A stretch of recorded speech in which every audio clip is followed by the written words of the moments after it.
Good afternoon, everybody. This is Patrick from the Poison Pen Bookstore in Scottsdale, Arizona. And it's always a treat to welcome our friend Joe Lansdale to our little show. Welcome, Joe. Thank you. I'm glad to be here. Yeah, we were lamenting the fact that it wasn't live this time, but Joe, I'm sure our paths will cross again soon here in the desert. I hope so. Yeah. Yeah. Well, we were just talking, but just to kick things off, I wanted to mention for those of you like myself who are kind of under a rock and hadn't heard the news, the exciting news about developments with the movie version of The Thicket. Joe, can you kind of tell us what's going on? Yeah, it's finally filming in Calgary. And, that's either, I'm not sure if the script will be East Texas as the novel was, or if it'll be somewhere else, but nonetheless, it's being filmed in Calgary as someplace in the U.S. and stars Peter Dinklage, Juliette Lewis, and so I'm excited. I'm a fan of both of them, but I can't wait to see. I know as much as you do about it, except that I know I found out it was filming because my daughter's boyfriend read it in Deadline, told her, and she told me. And my agent was like, we were both like, what? Because it had been, but it had been set for a long time for them whenever they chose to do it, if they did do it. And so we found out, just like everybody else, as on Deadline, then I looked it up online and I thought, well, I'll be damned. Yeah. And then Metallica's James Hetfield. Yes, that's right. And yeah, they about a year ago, they had a totally different cast, and yeah, and of course, people had to go to work and do other things. I think COVID upset the filming last time, and then now it's being done for Tubi, which I think is interesting because Tubi has decided it wants to get into movies and things like that. And so, what better way to start with the Peter Dinklage and Juliette Lewis, and The Thicket. And I'm just like everybody else. I hope it's good. Oh, I'm sure it will be. But I cashed the check, so there's that. Absolutely. That sounds like an inspired cast, It does, doesn't it? Yeah. It sure does. Yeah. Well, we can get off and talk about Bubba Hotep for a while later, maybe, if you'll indulge me. I always like to talk about that a little bit. But I wanted to bring up just briefly, because I don't think we've talked about it since, the tragic loss of Michael K. Williams. Oh yeah. God damn. Awful. Yeah, it's Michael and I weren't dear friends, but we were certainly friendly because of Hap and Leonard, and I James Purefoy too. I know James a little better, but it was I can't say I was shocked. I was more surprised, because I knew he had a drug battle. He was open about that, and he mentioned, we talked about it on set, and at that point in time, I think well, at least he said that he was doing okay with it, but he never ever said, yeah, I got this licked, or, he always knew that it was a monkey on his back, and he had to deal with it. And unfortunately, he didn't deal with it. And I think a lot of us had a strange feeling. We were all just pissed off at him, Here's this major, really super talent, a wonderful person. He plays all these bad guys, but Michael was a sweetheart. He was just a really nice man. And it was like when I lost my friend Bill Paxton, I just like, Jesus, really, And but this was, I think, in some ways, they were both tragic because Bill's family, and this is common knowledge, so I'm not saying anything, sued that hospital because of the procedure that they did wasn't exactly something everybody had agreed to, I think, but nonetheless, that was tragic and unexpected. And then this was unexpected as well. Like I say, I wasn't shocked because I knew that he had problems with drugs, but tough stuff, man. Yeah, just a remarkable talent. Such a yeah. Omar on The Wire, these different roles that he played, kind of iconic. Instant iconic status, sort of. Yeah. Well, Kareem Abdul-Jabbar said that. He said, man, one of the most underrated, my favorite performance underrated was his Hap and Leonard, and I think that's true too. It wasn't entirely underrated, but it probably didn't get the kind of attention it might have had it been on a bigger channel. I was glad it was on the Sundance Channel, and then later it was on Netflix. It started getting more attention on Netflix because it was there a few years, and now it's moved. It's moved to AMC Plus, which I guess is a new streaming branch of AMC. Right. Wow. Well, anyway, I was very, very sorry to hear about that. Yeah, terrible news. Yeah, but Hap and Leonard fans will rejoice to know that Joe is working on a new one as we speak. Yep. And maybe we can get into that a little bit later. I'm getting ahead of myself here, though. Yeah. Okay. We'll come back to that one. Let's come back to that. But first, we want to talk about Joe's brand new book, The Donut Legion. What an inspired piece of work. You guys are going to absolutely love this book. And as always, we've sent copies to Joe. We're actually trying to figure out where those books are, but we'll track them down and we'll have signed copies soon. Everybody watching, I'll try. Well, if I have them somewhere, let me know. If they came, if they came here, they may be in my storage. You know, I've got so much stuff. I actually need people to work for me, and I can't afford that many. Yeah, I need people doing all this other stuff. You know. Do you actually, to digress just a little bit? You know, we were both friends of Bill Kreider, and you know, Bill Kreider had just an incredible collection of books. You know, paperbacks and. You know, it was almost like a museum to pop culture, wasn't it? Yes, it really was. I remember he showed them to me one time, and I was like, "What?" I mean, he pretty much covered everything. And Bill, like me, we were both like fanatic readers, you know. And I still am. I don't read as much now as I did, say, 10 years ago, but I read more than the average person by far. And Bill and I were both big readers, and we hit it off because we'd always read the same stuff. And we like the same kind of music and movies and things like that. Where there were some areas where we differed for sure. He was a little bit more golden age tolerant than I was.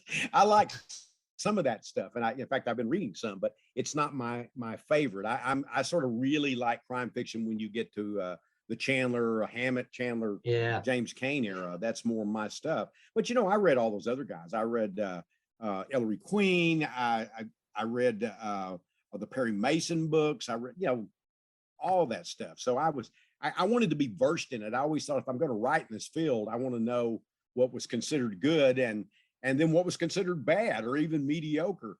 But when I got to Hammett and all them, then I branched into gold medal novels. And like, you know, Elliot Chaz, Black Wings Has My Angel, and all those things. And I just, you know, I went nuts. But Bill, he had all those things.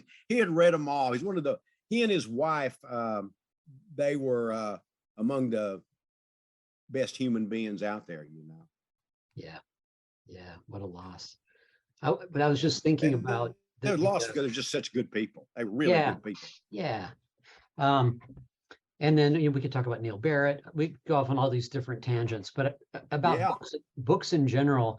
You mentioned your stuff. Do you have a massive library, or where do you keep all your books? I do, and I'm sitting in it right now. But I also have I had 2 storage buildings, and I finally said, this is just ridiculous. And I moved some of them here, but I also got rid of about, I don't know, I think 2,000 or 3,000 books over the last few years. I've been putting them at half price, and you know, not the things I'm not in love with. And I'm probably going to get rid of more. I had a flood that took care of 2,000 of them for me. So I think my last one, I had 21,000 books, but a lot of those were like paperbacks, you know, and obviously although I've read extensively, I have not read all 21,000, but I would collect all like the Ace doubles because I read a bunch of those, but I collected all of them. I collected all the gold medal. I saw all those like the Ace, you know, crime doubles and singles. And so I had all those things because when you're young, you think I'll live long enough to read all these.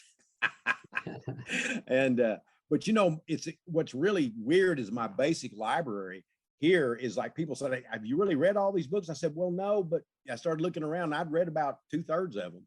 And I was born with the ability to read fast without speed reading. I was always very, very fortunate with that. I have real good hand-to-eye coordination in martial arts. I've got the ability to read stuff, you know, those are my superpowers that I got by genetics, not by any design or anything I learned how to do. I just read fast. And I used to be able, I'm not so good now, but I used to be able to read stuff and quote back pages and things like that. You know, I used to make people, okay, page 41, you know, what's, and I could do at least a portion of it. It wasn't, I don't have a photographic memory by any means, but I had an extraordinarily good one. And I still have a good one for a 71-year-old man, probably. Yeah, it's funny. One of the things that Joe and I always enjoy talking about, and we collect, you know, kind of the forgotten novels, you know, forgotten noirs. You mentioned Black Wings has My Angel, Yeah. you know, that's definitely one. But some of those are being resurrected, you know, like what was the Oh, one? they are resurrected. Black Wings is in print, you know. Yeah, yeah, Yeah. beautiful edition from New York Review of Books.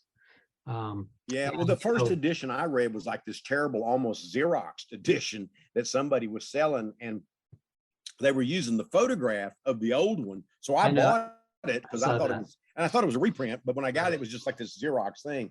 But I've gotten a better edition now. Yeah, there was somebody that was bootlegging the hell out of the out of those old books. Yeah. What is it? You play the black and the red comes up, or the red comes up. Yeah. That's another good one. There's that is a good one. I hadn't thought about that one in a while. I read that many years ago. That's kind of bleak. but Elliot Chaz's book, Black Wings has My Angel, I think maybe about the bleakest. If it's not, it's close. He makes Jim Thompson look like a cheery guy, you know. Yeah, and I love Dan Marlowe. Dan Marlowe, man, he wrote some hard-boiled books. He sure did. Amazing. He had a period there when he was at his peak. You know, I think he had a stroke and that messed him up. And then he came back. He got amnesia and he forgot his. Yeah. Well, I think it was maybe stroke related, and you know, he was he had the writer, I'm trying to think of his name right now, that was actually a bank robber. That was a friend of his. Oh, yes, Nussbaum. Yeah, and he taught him how to write again, and he lived with Nussbaum. And then once he learned how to write again, they didn't get along anymore. Right. And so, you know, but I mean, that would be weird, you know, just, you don't know who you are. Yeah. Yeah. I read a Fred Brown book like that called We All Killed Grandma. And in that, that was the guy, he had a psychological amnesia, you know. Yeah. That's one of my favorite titles in crime fiction, by the way. We All Killed Grandma. Okay, Brown. It's a good book. Sorry, folks. We can I love Fred Brown. Yeah, Frederick. Well, I'm glad you mentioned that is a good segue for us to get into this book, and I think because, you know, one of the things about Frederick Brown is that I don't know if he could tell a straight story to save his life. You know, I mean, there are all these elements of weirdness thrown in, and you know, Frederick. Yeah, Brown like Night of the Jabberwock. Yeah. He did a lot of these late at night in the laboratory, and then something crazy happens. Kinds of stories. Yeah, right. But let's talk about Donut Legion. There's so much going on in this book. You know, it reminds me of an homage in some ways to classic 50s and 60s science fiction. It pulls from those influences. There's an awful lot of very pointed social commentary on what's going on now. And then it's about writing. In some ways, it's about two brothers. Yeah. Can you tell us a little bit about the book? Yeah, and you know, one of the things I would say, it was kind of my nod to Fred Brown when I wrote it, because he's an author I go back to a lot. There are authors that you like. My favorite mystery writer is Fred Brown, although my favorite, you know, more hard boiled is like Chandler or something like that, because I consider him different. Fred Brown was somewhere in between that, but that was sort of you know, I wrote with him in mind and said, I'm going to try to have a feel like Fred Brown had when he was, you know, when he was cooking. Mine's very different from Brown, but at least that was an influence. And I wanted to say something about what I think of as sort of this idiocy of people getting involved with these incredible conspiracies that make no sense. Or they're, you know, people say, you know, this guy that talked them into this is the bad guy. But you know what? You got to kind of wear a badge for stupidity too. You know, if you're easily influenced, I'm not really in your corner that much. You know, I always thought, you know, the guys, the Heaven's, what was it? Heaven's Gate people that, Heaven's Gate, yeah. yeah, I always thought, what a waste of Nikes. You know, I never could understand why people could be that easily convinced. I mean, bless them. I know they had families and all that, but you know what? Stupid needs to claim stupid. And the ones that bother me the most are the ones that really aren't stupid people, but they are what I call the happily stupid. They embrace ideas that, you know, you think, what the hell? And I don't really care about all your emotional problems as to why you did that, because we have to all live. We all, you know, life's just full of little disappointments for all of us. And I sometimes think, do we really need this? And are you that easily convinced and gullible that somebody's coming on the Hale-Bopp comet in a spaceship to pick your ass up? And then when it looks like it's not, you're going to poison yourself because now it's a soul thing. Somewhere in there, I go, you know, I think I'm getting fucked over. It would I don't think so. It would occur to me that I'm getting you know, misled, at least at some point. And so I don't know. I guess it's people that, you know, I should feel more sorry for than I do. And I do on one level, but on another level, you know, you got to claim stupid. If you're doing it, you got to claim it, because that's one of the problems. There's no guilt, there's no shame anymore. Used to, a little bit of guilt was good and some shame was good. You didn't need to be guilty about everything, shameful about everything. Right. But we're missing a little of that. We need some of that so people will. And embracing QAnon's one of the, you know, that makes Heaven's Gate look practical. You know, it's just bizarre. Some of them are kind of quaint, and I kind of like them just because they're so crazy. I mean, the pizza parlor, whatever the hell that was all about. You gotta like but that. you know, the guy takes a gun because he is this the one you're talking about, that they were like abusing kids in the basement of the Hillary Clinton connection. They were supposed to be abusing kids in the basement of this pizza parlor, and there was no basement. But the idea that somebody could go, yeah, that makes sense, and that's got to be happening. Yeah. And then there was a nod to Bubba Hotep, isn't there, in one of them, that JFK Jr. is still alive? Yes, or something like that. Like, that's some weird. Yeah, that was part of QAnon. They were waiting for him to show up, and you know, he didn't make it. He was busy, so they were all. But it was also weird. The one that I really love, there's a couple of them, is that there's these lizards have taken over, and they're disguised as humans. I mean, if something's wrong, my first thought, it must be lizards. Lizard people. Yeah. I don't get that. And you know, the other one was that Trump was still in the White House disguised as Biden, but it was really Trump. And just all this QAnon stuff, just kind of whatever you wanted it to be. And I'm sure some people were just having fun with it along for the ride, but there were a lot of people who were damn dead serious. And I think that kind of stuff's scary. I think embracing it, and I think not calling it out, is accepting the idea that we all are stupid. And that we all should embrace stupid things, and that we should say, if you want to embrace something that damn dumb, go ahead. And I don't have any problem with it as long as it's not hurting somebody. But like the guy that the Pizzagate, as they called it, he showed up with a gun. Yeah. Because he thought he was going to have to shoot somebody. And then I was just checking it out. Well, I'm sorry, I don't have any sympathy for him. No kidding. Gosh. Yeah. Yeah. And so that was in the air. Yeah, it was in the air when I was right. Besides the Fred Brown thing, you can't help. I think I'm always somebody that's connected to what's going on around me and going on in, you know, I guess in the ideas, the social issues. And so it came out, but it also came out funny because there's a part of me that can't look at that stuff and not be amused, sadly. Yeah. Well, can you talk a little bit about, I couldn't help think, have you read Jeff Gwynn's new book about Waco? No, I haven't. I like Jeff Gwynn a lot. Excellent. And read it. Yeah, I couldn't help but think of Waco and various other of these cults that share so much in common, this sort of apocalyptic. Yeah, well, that's part of it. It's tied to a dark side of religion, generally Christianity, at least in this country, not always, but generally. And it's also interesting how many cults are tied to science fictional ideas of aliens coming to rescue us, or that we're going to have to deal with them, the lizards or whatever.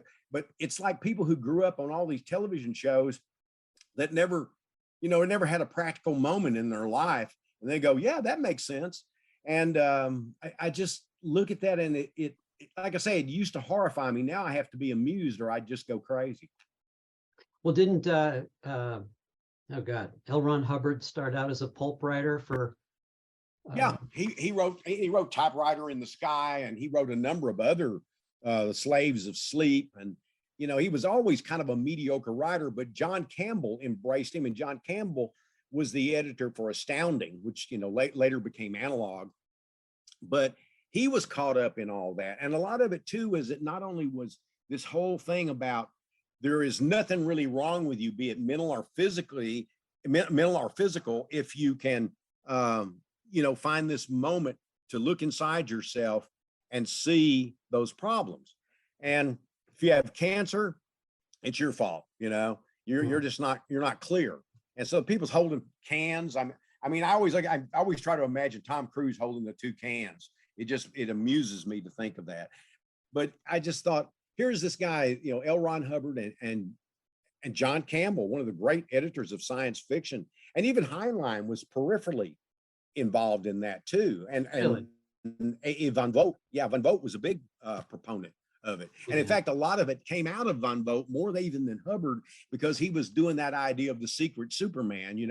A guy gets into some terrible situation and finds out he's got abilities that he didn't know. And that was sort of that extrapolated times 10. And L. Ron Hubbard, was just a con man. That's all he was. He had done a number of other cons. He had a biography that was absolutely ridiculous, things that he had done that you couldn't have done if you'd lived 300 years, and but people were, there's always somebody gullible enough. It's different than getting fooled if somebody says, I'm gonna come up and do your driveway, I got a really good deal here, and you find out they just spray it with oil and go home. Well, anybody can be conned that way, but a continuous con where you embrace idiocy is a whole nother thing, because it seems like there's some place inside of you going, what, this doesn't really make a lot of sense. Yeah. Well, and also I always ask you about this, but Nacogdoches, is such an interesting place.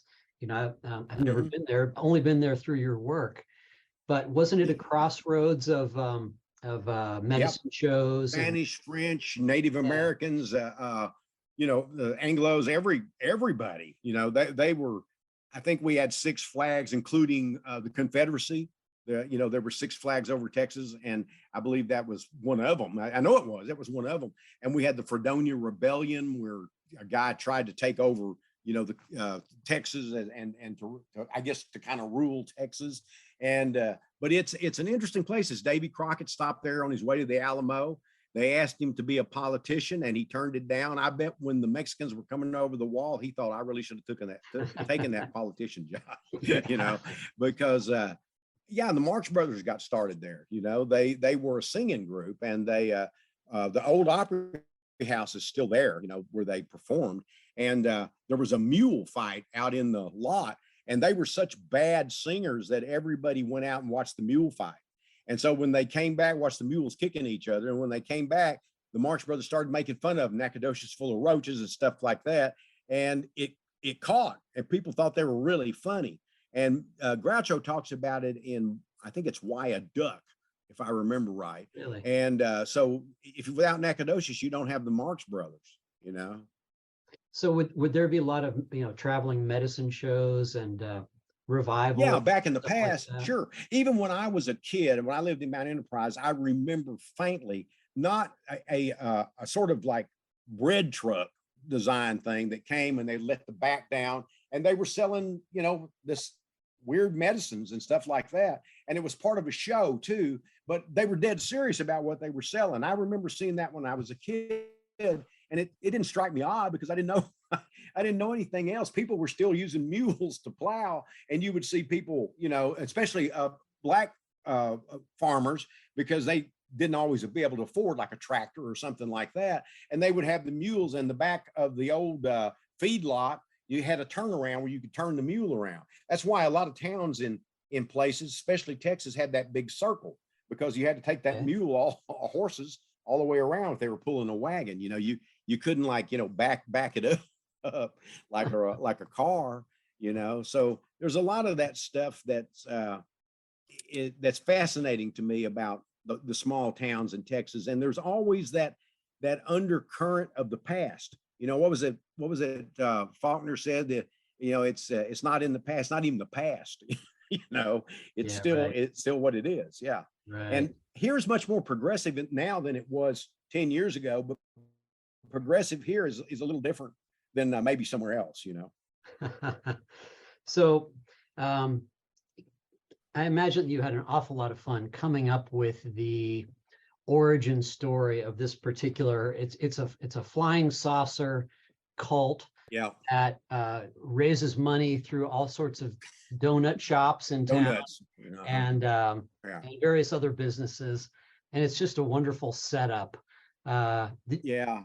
Can you talk about coming up with the Ezra Bacon? Yeah. You know, one of the founder and- things, and I think it's true of everywhere, but here there's donut shops everywhere. And in fact, a lot of them were owned by Cambodians, and they came here and opened donut shops. And there was a guy who would buy all the sugar up, and he would control the donuts. And they had the donut wars. In fact, he ended up going to prison because he was bringing people in, and essentially it was slavery. He was bringing them in from Cambodia, and they couldn't afford anything, so he just put them to work.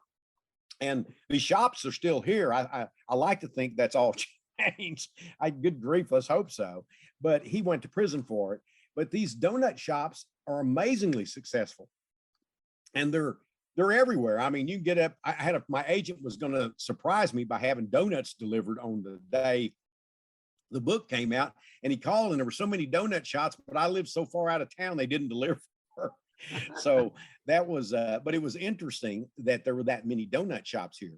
And the other thing is that I'm sorry, are they all independent, or are some they of them are chained, but there are independent ones. If you didn't work for this particular guy, or maybe not related to him, then you were on your own. And if he owned the sugar, well, you're going to pay a little more than maybe the other donut shops, you know. At least these are the stories about them. And I know some of them were true. I try not to get too much in that. But also out in Nacogdoches, there's a place called Mound Street, which used to be nothing but, Native American mounds with the caddos and they're the pre-caddos, and all of them. There's only one mound now, and there's a tree on it and a house behind it because they scraped all the others down to the earth, but they still call it Mound Street. And if you go out to Alto, there are mounds. There's an incredible caddo section there of where the Caddo Indians lived and built these giant mounds. So I love all that stuff. I was in anthropology and archaeology. I love it. And so when I saw those mounds and I thought about it, that also helped birth some of the ideas about what's underneath that mound. And I thought, well, what if it's a flying saucer? Because I remembered invaders from Mars where they would hit underground and they would, just kind of slide underground and burn a little hole and build this caverns underneath. And so that's always stuck with me as one of my favorite images as a kid. I was watching that film, the original one. And so all that came together for me. And then just the day-to-day BS of these people believing all these incredible conspiracies. It's not one conspiracy, it's every conspiracy. Every conspiracy that comes along, somebody latches on it in some way. And I just thought we are going through a time when we're extremely gullible, a lot of really smart people, but a lot of really dumb ideas that people are grasping. And I think part of it is people are bored. I think that a lot of people don't know what to do with themselves. And I think within COVID, it was even worse. But I think I'm going to segue a little bit because this will sound weird, but I really think this is a lot of it. When advertising came along in the 1950s, and Fred Brown, a lot of these other authors of that era, everybody worked in advertising nearly in their stories. The man in the gray flannel suit, Sloan Wilson. And then you had the man in the gray flannel shroud by Henry Sleeser. So you even had it bleed over into other things, And I think that they were selling stuff, and what they were doing, they were just about, you need this. And I think it finally got to the point, and especially with things like the Kardashians and all of that idiotic stuff, which are not even real lives, they're just people making money, making money on being famous, nothing else. People start thinking they need these things or that they deserve these things. And why don't I have them? It must be some reason, like a conspiracy or something. So that's what I think, and I think that that makes people want more. It makes people unhappy. It makes people say, why don't I have, a big butt and a nice suit like the Kardashians? Right. What's wrong with me? Right. And so I just think it's one of those diseases that we try to respond to by finding something to entertain ourselves, like an everyday soap opera, because that's all the whole thing is, the Trump administration and all of the weird QAnon stuff. It's just a soap opera, and people either truly believe it or they embrace it enough that they want to believe it. And there's that old thing that Vonnegut said, be careful what you pretend to be, because of that's who you turn out to be in time. Mm. So I think that's a lot of it. I know that's a segue, and I'm sure a lot of people would disagree with me, but that's my theory, and I'm sticking to it. That's all right. I mean, there's also a nice little commentary that we'll talk about the two brothers here. Let's get into it. Charlie and Felix, these brother characters. Charlie's had a brief stint as a private investigator and now is a writer. And his brother, it was a psychiatrist and has become a private investigator. And they're he lacked empathy. yeah. And there's a great comment in here about how I think Felix, the brother, makes it about how, and I've heard a lot of people echo this, that the far right extremism and the far left extremism are basically the same thing. They're the same thing. If you go far enough either way, you meet back here. Yeah, They're the same people. I mean, you had like the far right. We're gonna, have Huckleberry Finn and Vonnegut and Fahrenheit 451 by Brad. We're gonna have those pulled. Now you got the far left going, we're gonna have those pulled. And if Twain could irritate both of them, he was doing something right. Absolutely. And I think we've gotten into this, people talk about woke. I always stood up for what they liked. I mean, their whole idea about everybody gets a fair shake, and that's for me. But when you start telling me exactly what a fair shake is, or that this is the only kind of language that we can use, or this is the only way it can be discussed, and you can't do this, and Huckleberry Finn's this terrible, terrible thing because this word in there offends people, when exactly that word is part of what that story uses to attack racism. I always think it's interesting at the very first, when he refers to the dialects, he refers to it as a Negro dialect. So he was not someone who was just saying, this is a word for me. And I think that people miss, and we've gotten to where we don't have any context. It's not context anymore. It's like, I want to be offended. I want to be a victim. I want a trigger warning. Well, fuck you. I'm not giving you a trigger warning. And the thing is that because I don't know what'll trigger you. It's ridiculous. Maybe I write about a marmoset and they have a marmoset problem. I don't know. And I've always said that life's just full of like little disappointments. And you're going to, if you don't learn to do those, deal with those, when you get outside your Twitter circle, you got real life out there, and it's just not going to be that way. You're going to have your little feelings hurt all the time. And it's amazing that when you have colleges that are, anybody that offends their sensibilities, they don't want that person there to speak. They don't want to, you have all these ways of discussing things that don't ever really discuss anything. They just go around in circles because it's a constant fear of offending somebody. And, when you really think about it, writing's not about pretty manners, neither is comedy. There's nuance in things. And sometimes by being right in your face about something negative, you're actually criticizing that. I always think about Richard Pryor, he made people think, you go back to Twain, he made people think. Vonnegut, and what To about Kill a Mockingbird. George Carlin? Yes, George Carlin, one of my absolute favorites. I love George. Me too. I got to see him live a couple times, and it was always a treat. Oh, yeah. I mean, it should be about critical thinking and learning how to think for critical yourself. thinking, and you can disagree with somebody. It shouldn't be that every time it's not like if somebody's out here actually stirring up people to be violent or kill somebody. That's not just an opinion. That's not just voicing an idea. That's something else. But when you have people wanting to pull books out, burn books, don't say gay, I mean, that kind of stuff is just beyond belief to me. I think I feel like I'm living not in the 50s. I mean, in some ways, the 50s were liberal times compared to this. You know, you at least had critical thinking. You know, when they call McCarthy out and says, "Have you no shame?" That was the end of it for him, pretty much. I mean, there was some other things that went on, but now nobody has any shame. So trying to approach them about shame is not it. Shame keeps them in the news. You know, it keeps them in the news. Yeah, well, and to ban a book because the author, not because of what the content of the book, but because the author might have been a shitty human being, Yeah, that's right too. Yeah. I I always mean, say, look, if somebody you just think is doing terrible things to people and they're alive, don't buy their books. But if somebody's been dead for 100 years or 50 years or whatever, and their books were interesting for what they were, then, you're not punishing that person anymore. right. And if you can't stand it, don't read it. And if you start reading something of mine and you're offended and you just feel that little tear coming in your eye, just close the book. Right, right. Well, tell us a little bit about these two brothers. We started to talk about them, Charlie and Felix. Where do these guys come from? And why I'm brothers? not entirely sure. Why brothers?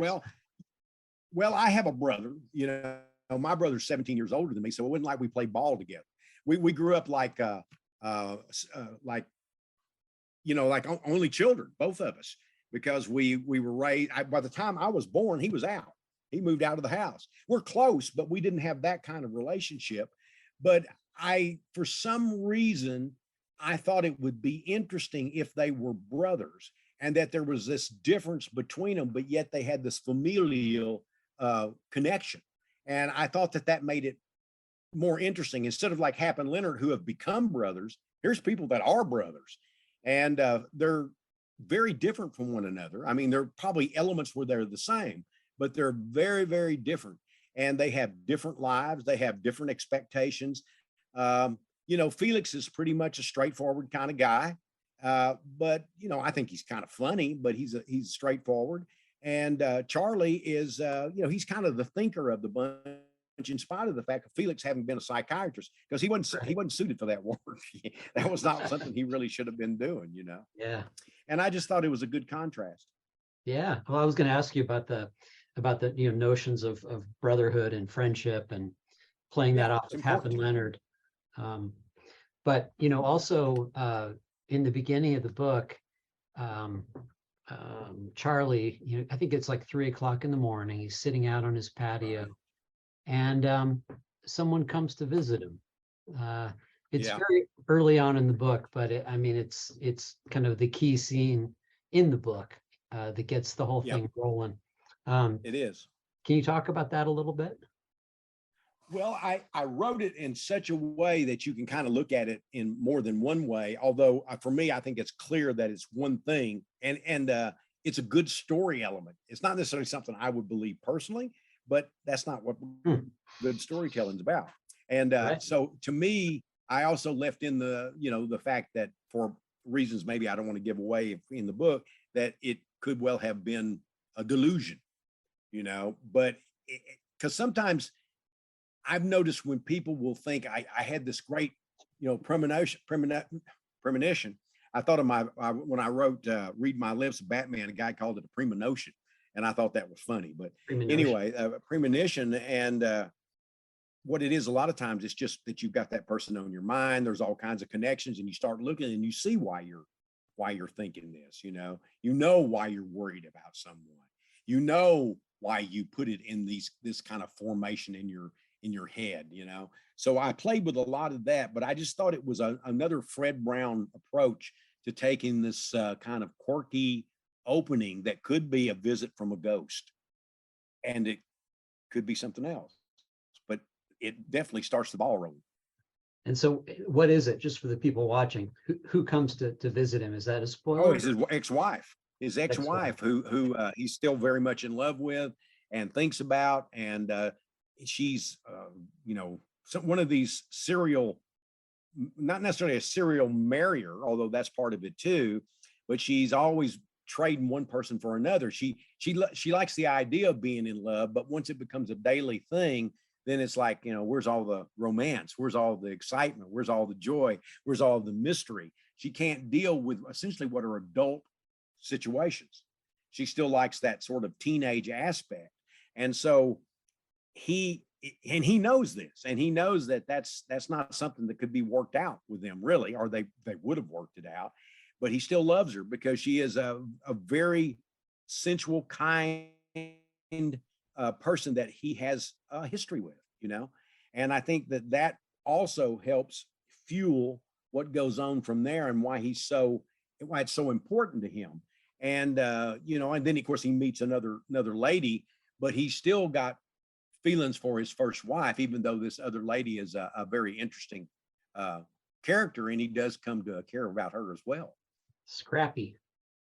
Scrappy. Yeah. Amelia Moon, known as Scrappy. Scrappy. But not Scrappy Doo, Scrappy. No. No. She'll correct not you. Scooby's nephew. Yeah, she's quick to correct that. Yeah. Yeah. And yeah, I was just going to say my favorite character in it is actually Tag the dog. I like the dog better than anybody in the book. Great character. There's a chimpanzee in here in the book too, a very memorable. Yes, that's true too. Yeah. And they like to dress him up and make him cute looking. I think little like cowboy outfits and so on and so on. You know, he's got different little outfits at different times. But chimpanzees, people don't know. They think of them as these little, you know, smaller apes that are playful and funny, but they don't realize that when those apes get big, they're kind of like a miniature gorilla. You know, I remember there's been so many people that had pet chimpanzees that tore their face off.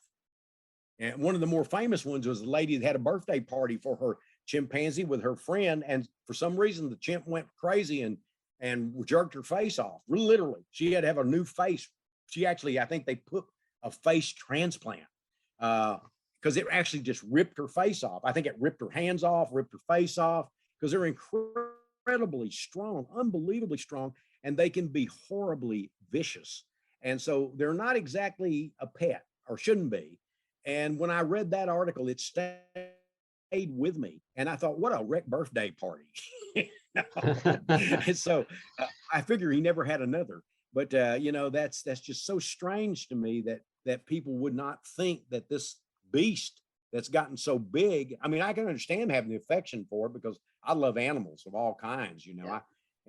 But I just always stuck with me that lady had a birthday party for a chimpanzee that tore her face off, you know. Yeah, it's comedy gold. I mean, if you're going to go out, you know, that's the way you want to do it. Yeah. The Clint Eastwood, Right Turn Clyde, was that a chimpanzee? Oh, the orangutan. Is that an orangutan? Okay, all right. Mm-hmm. So the visitation from his ex-wife, and by the way, people watching, I'm flying solo here, but I am looking at your notes, and Ryan Campbell just won the internet because with this comment. I like the parallel between ex-wives and ghosts. That's great. Folks, if you have questions for Joe, go ahead and put them in, and I'll keep an eye on the notes here because we're streaming on Facebook and YouTube simultaneously. Let's see here. But anyway, sorry, got distracted. No. I got distracted. One of my favorite books of yours that I wanted to bring up, just kind of, and I grabbed a few in the collection here, is this book, and here's a nice limited edition of it, but it's called Lost Echoes. And you know what's funny, Joe, is that I bring your book up quite often in author discussions, because when we get off on the subject of places in fiction where, you know, traumatic events have occurred or violence has occurred, and, you know, is there a residue of that, you know, or if you go to, you know, you go to Gettysburg, or you go to you know, Little Bighorn, you know, is there been to all those places. Yeah. And there's, I don't know if there's any kind of through line between these two, but, you know, there is a metaphysical hint in both. Well, I think there's a metaphorical idea of it. I think that if you went there and didn't know there'd ever been a battle there, you'd probably never occur to you. I think we create our own sort of I guess, metaphysical mysteries. I'm not a big believer in the supernatural or the other world or anything like that. I want to be, but I just never find much that's very convincing. You know, I much more believe the chimpanzee would wear those suits on his own before I would believe, you know, that there's all this going on. But it's great storytelling stuff. It's great, wonderful stuff. In Lost Echoes, the guy has an ear infection that leaves him with the ability to hear sounds in the past and then to create the images from the sounds. And that idea just came from my friend Terrell Lee Langford, also a good writer. He and I were in, I think we were in Houston, and he was having, I think, a book signing or doing something with you know, his books. And I ended up staying at a hotel where he was staying because he ended up with 2 rooms. And so I said, yeah, I'll take that room. Thanks, man. So I laid there all night. It was just this horrible racket. You know, there was, you know, you could hear trucks coming along. You know, you could hear illegal aliens banging around in the back of these trucks. And, you know, people were just, you know, making constant noise. And I couldn't sleep. And then I got up and realized the goddamn window was open. All I had to do was close the window. But by that time it was morning. But this idea of all of these sounds and all these imagined stories I had, you know, and I was always, you know, I was always scared that there were people being transported in the back of trucks that would be left and forgotten, you know, because that just seems like the worst idea, that you're in some truck you can't get out. You know, and they had, you know, human trafficking like that. And so anyway, all those sounds sort of created that idea. And so that's how Lost Echoes came about. That and martial arts, which I've done my whole life. Are you still as involved with martial arts as ever? Not as involved, but I teach every week. And this week I didn't because I had this tonight. I usually teach on Wednesdays, and I teach a private class. And then if I'm not there, I've got my guy, you know, so, and then I have the other branch of the system is taught by other people of mine that have gone on to, you know, be in the martial arts for many years. Right. But I'm still doing it. I'm still training in it. Joe, we did a little, not really a demonstration, but I asked Joe to show me a move or two in the back room. And folks, it was terrifying. It was absolutely terrifying. And there are a couple of really good videos online that you can watch, and you can see Joe demonstrating a couple of your tactics. It's very, very up close and quick. And and you know, if you look at those, you could say, well, what if he did that? Well, you know, you got to learn how to do this before you can learn how to do that. It's like the ABCs. I'm showing you A and B. I'm not trying to show you the whole alphabet in those things, but there is a whole alphabet, and sometimes it fails you. But more often than not, you're a little better advantage if you've actually learned that alphabet. It's just like everything else. You learn the A's and B's and so on, so that you can put sentences together as in paragraphs of techniques. I'm just, folks that are watching, I just put a link. Forgive the shameless product placement, but here we are talking about Joe's new book, and we will have signed copies shortly. I just put a link in the comments field on Facebook and YouTube, should you wish to purchase one, and we would definitely appreciate the support. Let's see here. Okay, let me just ask some of these questions from the audience. Somebody with the name Queso, I like that. Any comments on the production of The Bottoms? Well, when Bill died, that kind of killed that. Bill Paxton, you know, he was the one that was going to direct it. I'm out there with it again. For a while, I just didn't want to do anything with it because I was just so, you know, heartsick. Because I love Bill a lot. He was a good friend. And you know, the thing is there's a lot of people knew him better than I did and known him long. I knew him about 9 years, I think. But he was one of those guys that you knew him 5 minutes and you felt like you were his best friend. He was just one of those guys, you know. And you know what? You probably were. All of those people probably were.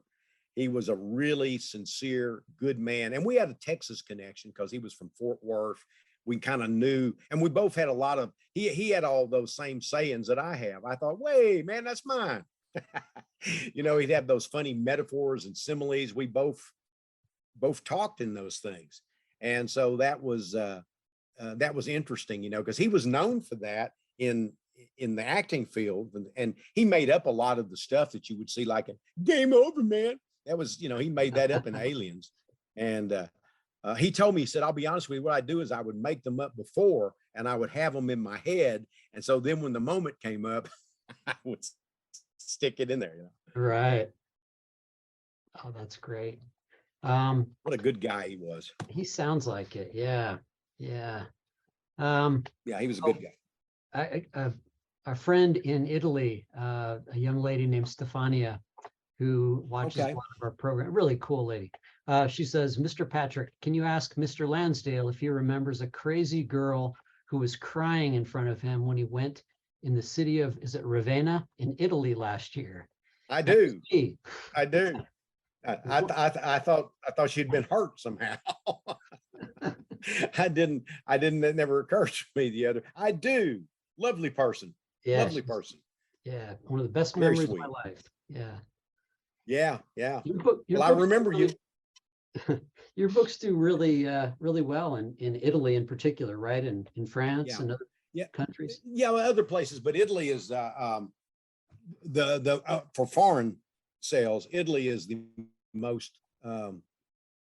I guess you would say it's the most successful per capita. You know, because the United States is so much bigger. But Italy, you know, people recognize me on the street.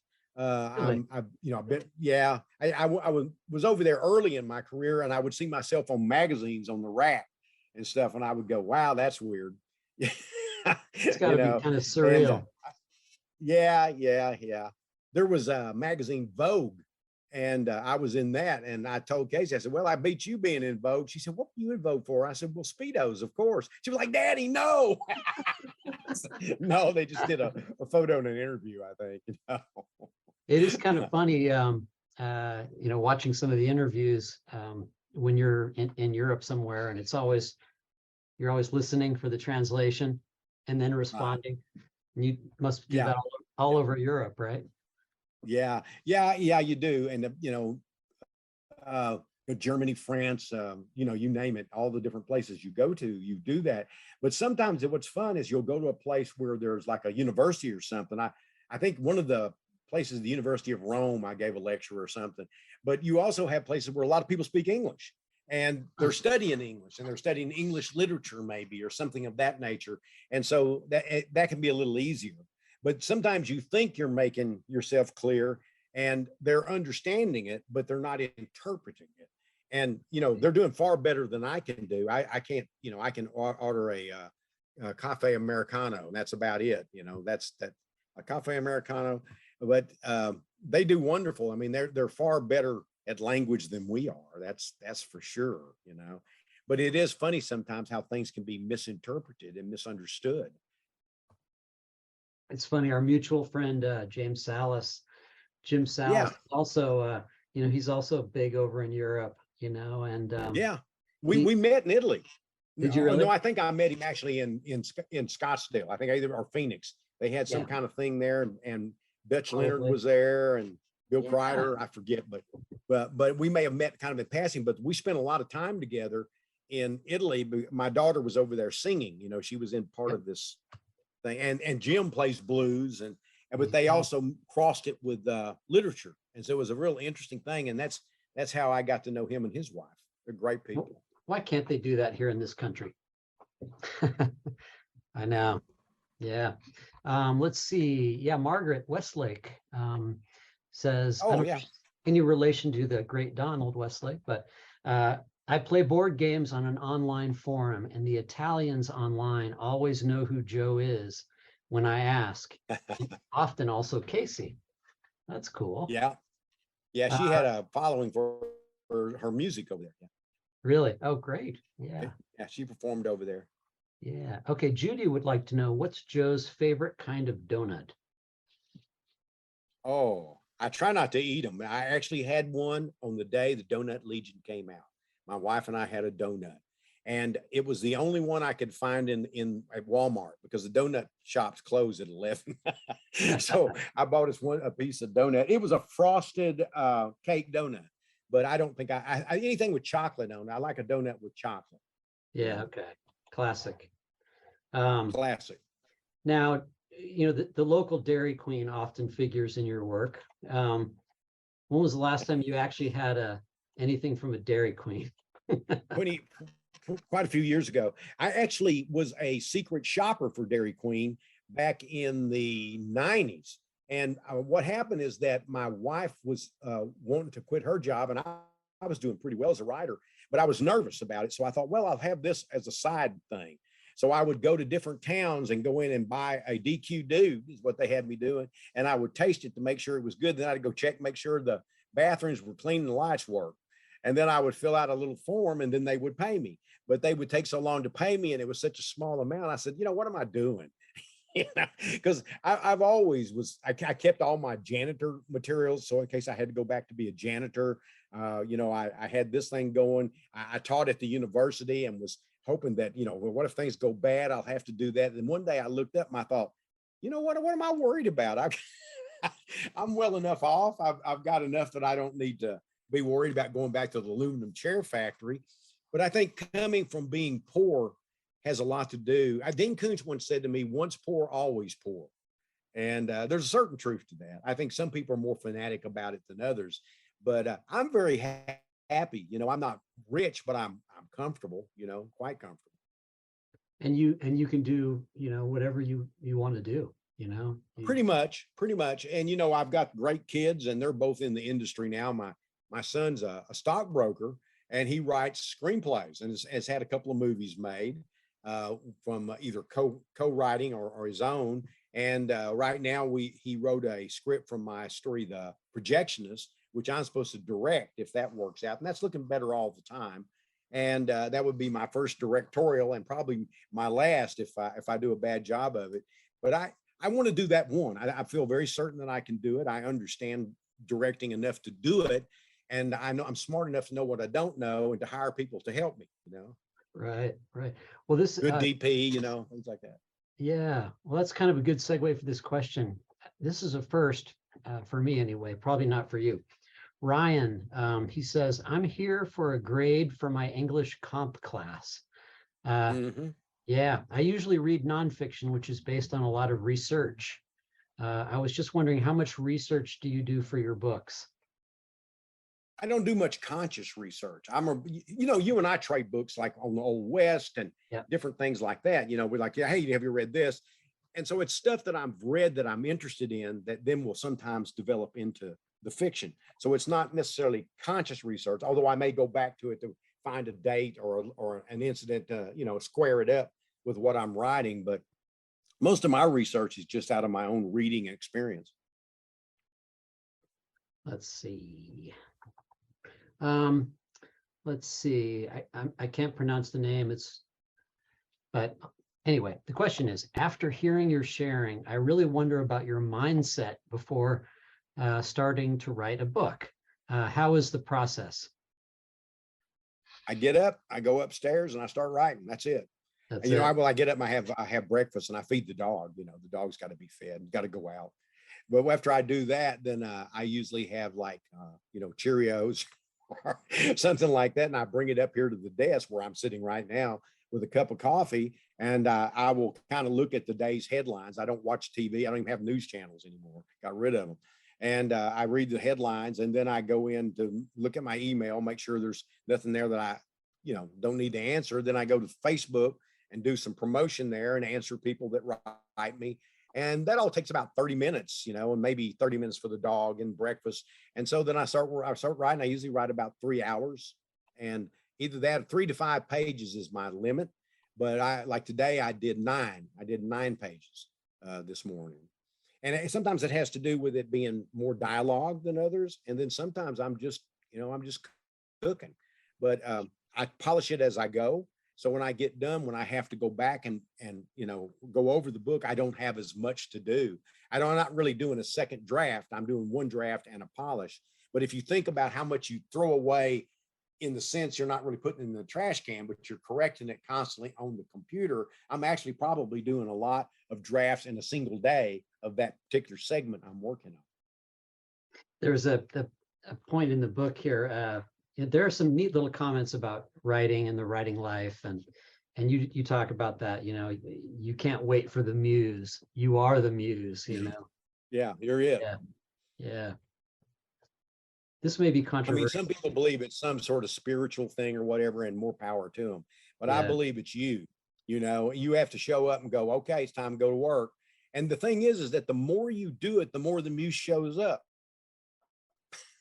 The more you write, the easier it is to do. I mean, it's never easy, but I mostly have fun when I write, and I try to write well.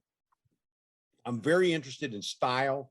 I'm interested in dialogue. I'm interested in humor, and I don't slapdash. I try to write as well as I can. Sometimes I'm experimental. I'll write sentences that somebody calls it a run-on, and I call it, no, it's not a run-on sentence at all. It's a stream of consciousness. And so, I borrow a lot of things from other kinds of literature to play with when I'm doing those things, because I just like it. I love reading, and I love experiencing writers and their different methodology for telling a story. Queso would like to know, he says, can you talk for a moment about events concerning?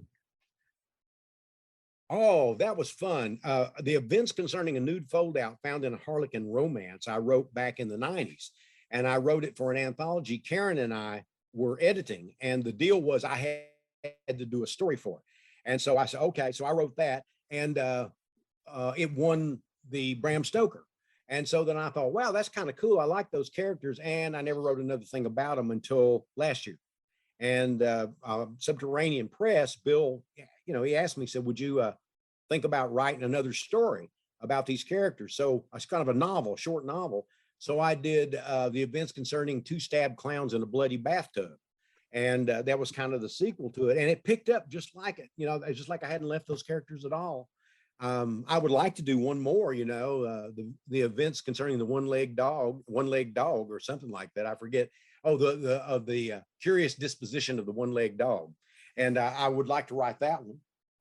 But they were fun. They were just characters I went back to. And in some ways, I think they were forerunners of Hap and Leonard. I think they taught me a little bit of that.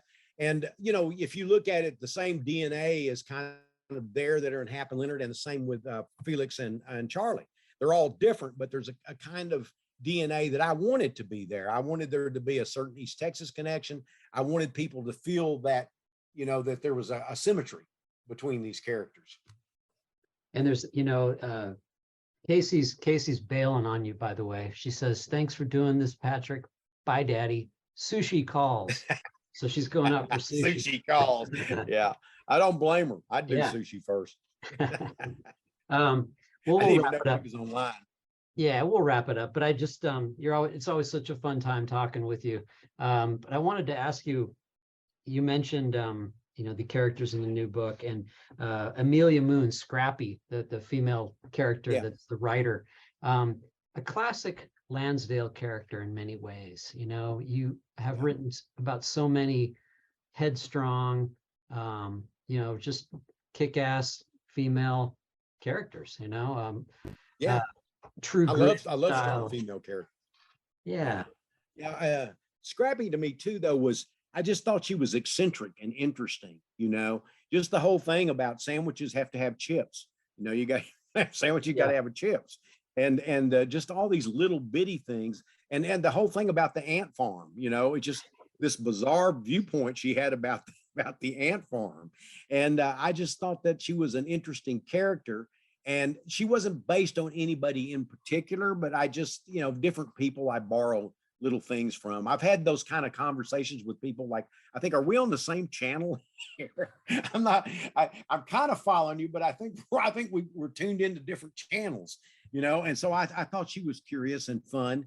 And Tag, I love dogs. I'm an absolute fanatic for dogs. I've got my pit bull here near me somewhere, but I loved writing about that dog so much. And and then Felix's girlfriend, the lawyer, I liked her too, but she's very different than Scrappy. Yeah, Cherry, very different from Scrappy. So I'd like a chance to write about them again. I think I believe they're characters that I could return to, and I think Hap and Leonard is funny, but I think these guys are lighter than Hap and Leonard. But yet there's that undercurrent of social business going on that is, I think, more or less gently spoon-fed.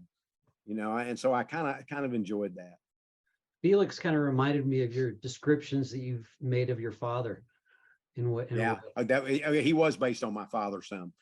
He was based that was one of the big things. My father wasn't as educated as Felix, but my father was a moose, and he could have bent that iron. I don't know if you remember when Felix bends that barn back.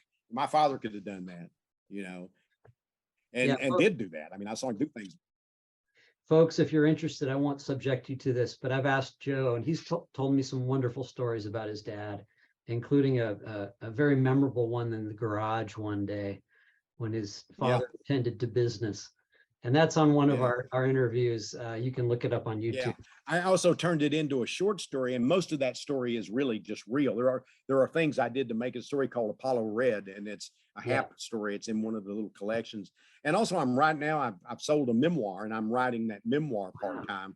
Oh, wow. Great. It's called The Mechanic's Son, and I'm working on that. And my dad will, of course, feature in it, but my mother as well, who was also an amazing woman. And one of the bases for all the strong women I write, my wife, my daughter, my niece Pam, all of these people. Pam, I wouldn't want to mess with Pam. I love that. I love that character. I can't remember her name, but the vampire one in Reba. Reba. Yeah. The 400-year-old vamp. Yeah, she's awesome. That's really exciting about the memoir, Joe. I didn't know that. How cool. Yeah.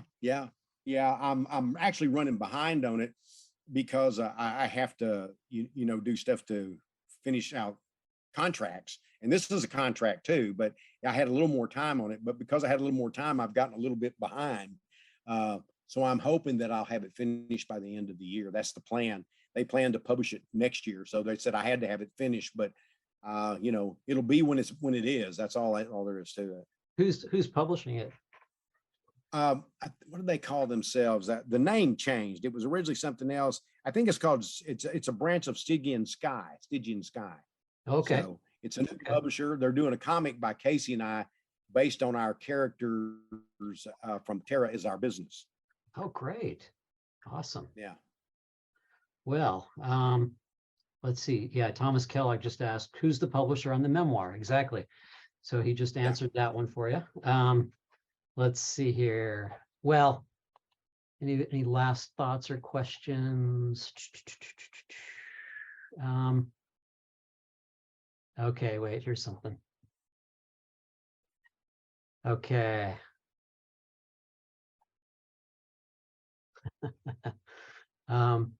Valerie, do you usually taunt your readers with tidbits from books you're currently working on? As you've been doing with this latest Happen Leonard book. Huh. I know who this is. Yeah. Yes, I do. Yes, I do. Well, anyway, thanks everybody for all your questions and comments. Let's see. Melba has the final word. Any chance you'll visit DC soon? I wish, that they used to do these tours. They'd send you everywhere, but now they've gotten cheap. And used to, they'd send you on 2 and 3 week tours. And I think too, just a lot of things about book tours have changed. Absolutely. When I first did them, everybody wasn't touring. It was like a handful of us that were touring comparatively to now where everybody was touring. And I think that had a lot of effect on it. And they would say, well, this is where he does best. But I don't know that that's true. I seem to do okay wherever, Yeah, well, and then the whole we're doing this on a virtual event. And, we've been doing a version of that, for a long time, but nothing like everybody's done in the last couple of years out of necessity. Yeah. Right. And, right. It's been. Well, all of my others are in person. All the others I'm doing are in person.